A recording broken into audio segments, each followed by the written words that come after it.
सर्व महिलांनी वटपौर्णिमेला आवर्जून पाळा हे महत्त्वाचे 13 नियम. श्री स्वामी समर्थ. नमस्कार मित्र आणि मैत्रिणींनो, वटपौर्णिमा आपल्या सगळ्या स्त्रियांचा, सगळ्या महिलांचा अतिशय आवडता सण असतो. कारण या दिवशी आपण अगदी नटून थटून वडाच्या झाडाची पूजा करत असतो. तर यावर्षी वटपौर्णिमेच्या दिवशी सौभाग्यवती स्त्रियांनी जर या रंगाची साडी नेसली, 2 ते 3 रंग आहेत, त्या रंगाची जर तुम्ही साडी नेसून पूजा केली तर त्या पूजेचं दुप्पट फळ तुम्हाला मिळेल.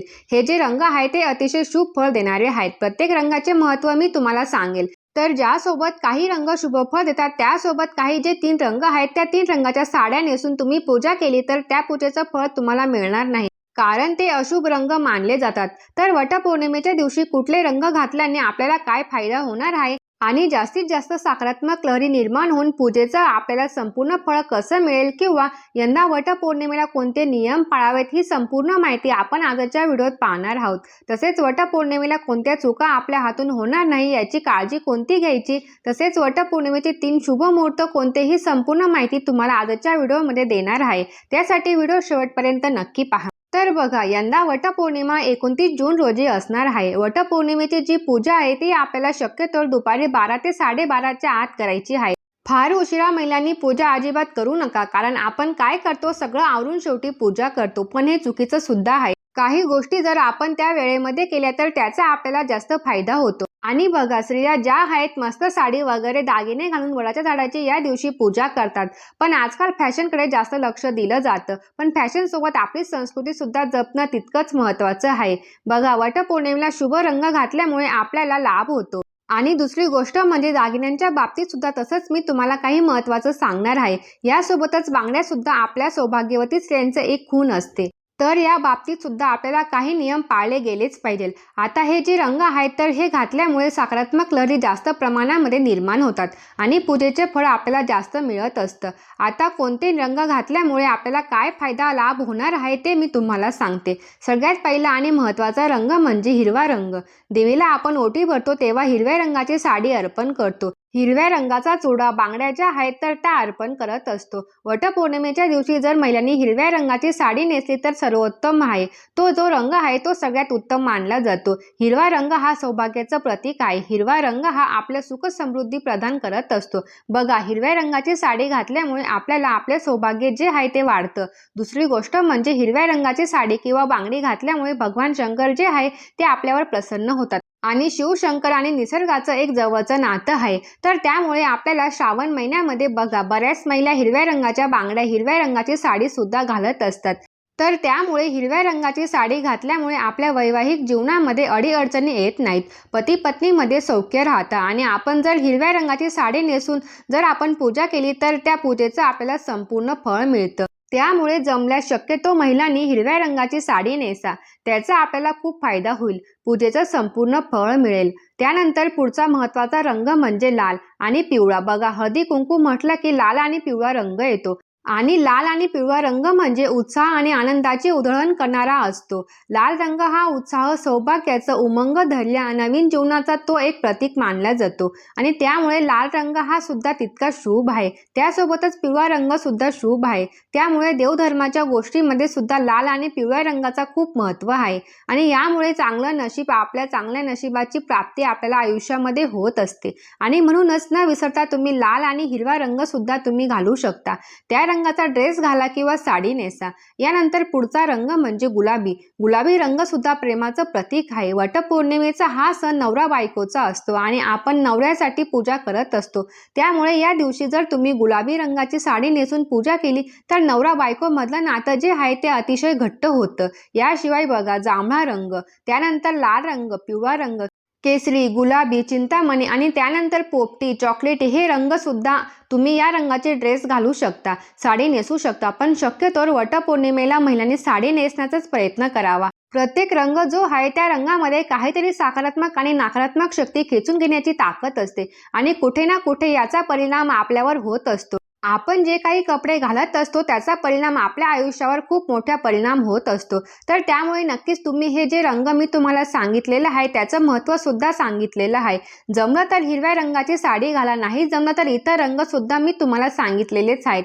आता कोणत्या रंगाची साडी ज्या आहेत त्या नेसू नये, तर सुवासिनी स्त्रियांना माहीतच असेल पूजेच्या दिवशी, शुभ दिवशी आपण शक्यतो पांढऱ्या, काळ्या आणि यासोबतच अगदी डार्क निळ्या रंगाची हे 3 रंग शक्यतो तुम्हाला टाळायचे आहे. बघा, पूजेमध्ये काळा आणि शक्यतो पांढरा रंग आपण कधीच वापरत नाही.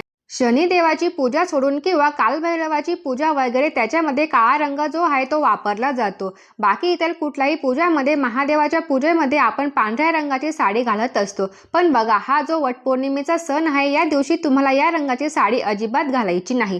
काळा रंग हा नकारात्मक शक्ती खेचून घेतो. आता हे जे रंग आहे यामध्ये अशुभ परिणाम होतात.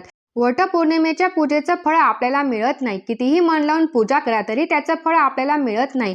तर हे त्यामागचं हे कारण आहे. आता पुढची गोष्ट म्हणजे बांगड्या. बघा, आजकाल काय आहे, ज्या रंगाची साडी घालतो त्या रंगाच्या मॅचिंग बांगड्या घालत असतो. तुम्ही मॅचिंग किंवा इतर बांगड्या घाला, पण हिरव्या रंगाच्या काचेच्या बांगड्या आवर्जून घालायच्या आहेत. वटपौर्णिमेच्या दिवशी तुम्हाला हिरव्या रंगाच्या काचेचे किमान 6 तरी काचेच्या बांगड्या तुम्हाला घालायच्या आहेत. सोन्याच्या घाला, इतर बँडेजच्या घाला, पण त्यासोबत तुम्हाला हिरव्या काचेची जी बांगडी आहे ती घालायची आहे. तर त्यासाठी हे सवासिनी महिलेची खूण म्हणून हिरवा चुडा जो आहे तो ओळखला जातो. तर त्यामुळे त्या दिवशी आपल्याला हिरव्या रंगाच्या काचेच्या बांगड्या आवर्जून घालायच्या आहेत. आणि यानंतर टिकलीसुद्धा बघा, या दिवशी पांढऱ्या रंगाची टिकली किंवा इतर कोणत्याही रंगाची टिकली महिलांनी लावायची नाही. महिलांनो, या दिवशी अजिबात काही चुका आपल्या हातून होऊ देऊ नका. काही चुकांचं तुम्ही नक्कीच पालन करा आणि काही गोष्टी कटाक्षपणे पाळा. तुम्ही जर वडाच्या झाडाखाली दिवा लावणार असाल तर तुपाचा दिवा तुम्हाला वडाच्या झाडाच्या उजव्या बाजूला लावायचा आहे. आणि तेलाचा दिवा लावत असाल तर तो वडाच्या झाडाच्या डाव्या बाजूला लावायचा आहे. हा महत्त्वाचा नियम तुम्ही लक्षात ठेवा. आणि महिलांनी वडाच्या झाडाभोवती कच्चा धागा बांधून 7 प्रदक्षिणा घालायच्या आहेत. आणि तो धागा जर उडलेला असेल तर तसाच आपल्याला तिथेच ठेवायचा आहे. तो धागा तोडून आपल्याला घरी आणायचा नाही. ही सुद्धा एक चूक करायची नाहीये. यानंतर या दिवशी बघा, आपल्याला मोठ्यांचा आशीर्वाद घ्यायचा आहे. घरामध्ये जो कोणी ज्येष्ठ मंडळी असतील तर त्याचा आशीर्वाद आपल्याला घ्यायचा आहे.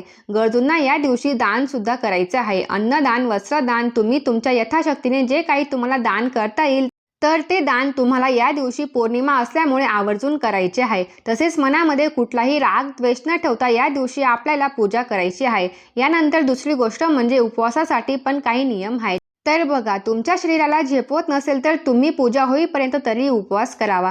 फळं वगैरे खाऊन तुम्ही उपवास करू शकता. दूध वगैरे पिऊन तुम्ही उपवास करू शकता. ज्या व्यवस्थित स्त्रिया आहेत त्यांनी पूजा होईपर्यंत तरी शक्यतो या दिवशी बऱ्याच स्त्रिया निर्जला उपवास करतात. पूजा होईपर्यंत जर तुमच्या शरीराला झेपवत असेल तर त्याप्रमाणे तुम्ही निर्जला उपवास करायचा आहे. आता गर्भवती स्त्रियांनी या दिवशी उपवास करायचा नाही आणि व्रत पण तुम्ही मनापासून करायचं आहे. मनामध्ये त्या दिवशी तुम्ही नामजप वगैरे मंत्रश्रोत हे बोलू शकता. वडाच्या झाडाची गर्भवती महिलांनी प्रदक्षिणा घालायची नाही. फक्त वडाची कोरडी पूजा करावी आणि कोणाची ओटीही भरू नये. तसेच त्यानंतर मी जसं सांगितलं की वटपौर्णिमेच्या दिवशी तुम्हाला लाल, हिरवा, पिवळा, केसरी, गुलाबी या अशा शुभ रंगाच्या साड्या नेसून तुम्हाला वडाच्या झाडाची पूजा करायची आहे. पांढऱ्या आणि डार्क निळ्या रंगाची साडी नेसून आपल्याला पूजा करायची नाही. बांगड्या घालायच्या बाबतीत आणि टिकली लावायच्या बाबतीत पण हेच नियम आहेत. पांढऱ्या आणि डार्क निळ्या रंगाच्या आपल्याला टिकल्या लावायच्या नाहीत. तसेच मनामध्ये नकारात्मक विचार, कोणाबद्दल काही द्वेष भावना हे मनामध्ये आणू नका.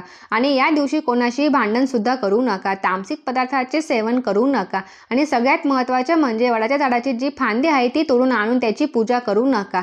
हे मात्र खूप चुकीचं आहे. आणि वडाचं झाड तुमच्या आजूबाजूला नसेल तर तुम्ही बघा, जसं नागपंचमीचे चित्र आणून आपण त्याची पूजा करतो किंवा रांगोळी काढून तसं तुम्ही पूजा करा. पण वडाच्या झाडाची फांदी तोडून आणून त्याची पूजा करायची नाही, हे मात्र लक्षात ठेवा. आता दुसरी गोष्ट म्हणजे तुम्ही या दिवशी मोठ्यांचा अपमान होईल असं काही करू नका. कुणाची फसवणूक करायची नाही, खोटं बोलायचं नाही, कुणाचा अपमान होईल असं आपल्याला करायचं नाहीये. तसेच नकारात्मक विचार या दिवशी खरंच करू नका, कारण याचा परिणाम आपल्या मनावर आणि पूजेवर सुद्धा तितकाच वाईट परिणाम होत असतो. आता यानंतर या दिवशी वटपौर्णिमेची पूजा केल्यानंतर तुम्हाला जमल्यास त्या वडाच्या झाडाजवळ बसून वटपौर्णिमेची व्रत कथा वाचायची आहे. जर तिथे खूप गर्दी जमलेली असेल तर तुम्हाला वाचणं शक्य नसेल तर तुम्ही घरी येऊन सुद्धा तुम्ही व्रत करताना वाचली तरी सुद्धा चालू शकतं. आता वटपौर्णिमेचा उपवास सोडण्यासाठी स्पेशल पूर्णावरणाचा स्वयंपाक केला जातो आणि पूर्णावरणाची पोळी खाऊनच हा वटपौर्णिमेचा उपवास जो आहे तो सोडला जातो. आणि जर तुम्ही पूर्णाचा स्वयंपाक करणार नसाल तर काहीतरी एखादा गोड पदार्थ बनवायचा आणि तो सुरुवातीला खायचा आणि मग नंतर जो काही आपण स्वयंपाक बनवलेला आहे तो खाऊन हा जो उपवास आहे तो सोडायचा असतो. आता वडाच्या झाडाला प्रदक्षिणा घालताना डावीकडून घालू नये तर ती उजवीकडून 7 वेळा घालावी. त्याचबरोबर वटपौर्णिमेच्या दिवशी पूजा करण्यासाठी 3 शुभ मुहूर्त सुद्धा पुढे मी तुम्हाला सांगणारच आहे. आता बघा, आपण हळदी कुंकू वगैरे आपण अर्पण करून वडाची पूजा करत असतो. सुरुवातीला तर त्या पहिल्या वेळेला हा मंत्र मी तुमच्यासोबत शेअर करते. तुम्ही हा मंत्र म्हणू शकता आणि हा मंत्र म्हणणं शक्य नसेल तर दुसरा मंत्र सुद्धा सांगणार आहे. तर पहिला मंत्र अशा प्रकारे आहे की ओम वटवृक्षाय विघ्नहे महाकालाय धीमहि तन्नो म प्रचोदयात. हा मंत्र तुम्ही म्हणू शकता. आणि हा मंत्र म्हणणं शक्य नसेल तर दुसरा जो सोपा अगदी मंत्र आहे तो मी तुम्हाला सांगते, तो तुमच्या लक्षात सुद्धा राहील. तर बघा, हा सोपा मंत्र आहे तो असा की ओम सावित्री सत्यवानाय नमः, ओम सावित्री सत्यवानाय नमः. हा मंत्र आपल्याला कोरडी पूजा करताना म्हणायचा आहे. या वेळेमध्ये सुद्धा तुम्ही वडाचे पूजन करू शकता. तर सकाळचा पहिला जो शुभ मुहूर्त आहे तो 29 तारखेला वटपौर्णिमेच्या दिवशी पहाटे 4 वाजल्यापासून ते पहाटे 5 वाजेपर्यंत या वेळेमध्ये तुम्ही घरच्या घरी वडाचे पूजन करू शकता. कारण एवढ्या सकाळी तुम्हाला वडाच्या झाडाजवळ जाऊन पूजा करणं शक्य होणार नाही. शक्य झालं तर खूप चांगलं आहे, बाकी शक्य नसेल तर घरच्या घरी तुम्ही नक्कीच पूजा करू शकता. यानंतर दुसरा जो पूजेचा शुभ मुहूर्त आहे तो सकाळी 10:05 ते दुपारी 12:51 या वेळेमध्ये तुम्ही नक्कीच आपण वडाच्या झाडाजवळ जाऊन वडाचे पूजन करू शकतो. त्यानंतरचा जो तिसरा शुभ मुहूर्त आहे तो दुपारी 1:45 म्हणजेच 45 मिनिटांचाच असणार आहे. आणि पहिल्या 2 मुहूर्तामध्ये शक्य झालं नाही तर या तिसऱ्या मुहूर्तामध्ये सुद्धा तुम्ही वडाच्या झाडाचं पूजन करू शकता. आता या तिन्हीपैकी कोणत्याच मुहूर्तावर जर तुम्हाला वडाचं पूजन करणं शक्य झालं नाही काही हरकत नाही. बघा, शेवटी आपला भाव हा महत्त्वाचा असतो. काही ना केल्यापेक्षा काहीतरी केलेलं बरं. म्हणून तुम्ही सकाळी 11 ते 12:30 या वेळेमध्ये कधीही वडाच्या झाडाचं पूजन करू शकता. फक्त संध्याकाळी पूजा करू नका, कारण बघा, सूर्य मावळल्यानंतर झाड झोपलेलं असतं. झाडाला स्पर्श करू नये, पानांना हलवू नये असं म्हटलं जातं. मग आपण धागा गुंडाळणार, पूजन करणार, झाडाला पाणी टाकणार सूर्य मावळल्यानंतर हे पूर्णपणे चुकीचं आहे. म्हणून शक्यतो सायंकाळी पूजा करू नका. दिवसभरात पूजा करण्याचा प्रयत्न करा. तसंच सायंकाळचा सुद्धा एक गोधुली मुहूर्त आहे, पण शक्यतो या मुहूर्तावर पूजा करू नका. सायंकाळी 6:30 पासून ते 7 वाजेपर्यंत हा जवळपास अर्ध्या तासाचा वेळ आहे. तर ज्यांना शक्य झालं नाही, पूजा करण्यासाठी खूप इच्छा होती पण दिवसभरात शक्य झालंच नाही, तर नाईलाज म्हणून काही जण करू शकता, पण शेवटी तुमची इच्छा. तर आता काही महिलांना वटपौर्णिमेच्या दिवशी मासिक पाळी आलेली असू शकते, बऱ्याच महिलांना सूतक असू शकतं. मग अशा वेळेला कसं करायचं हाही प्रश्न पडतो. तर अशा वेळेला तुम्ही उपवास करू शकता पण वडाची पूजा करू शकत नाही किंवा वडाची पूजा करण्यासाठी तुम्ही जाऊ देखील शकत नाही. चला तर मग मैत्रिणींनो, तुम्हाला वटपौर्णिमेबद्दल सर्व पडलेल्या प्रश्नांची उत्तरे मिळाली असतील. हा व्हिडिओ आवडल्यास लाईक करा आणि जास्तीत जास्त तुमच्या मित्रांसोबत आणि परिवारासोबत शेअर करा.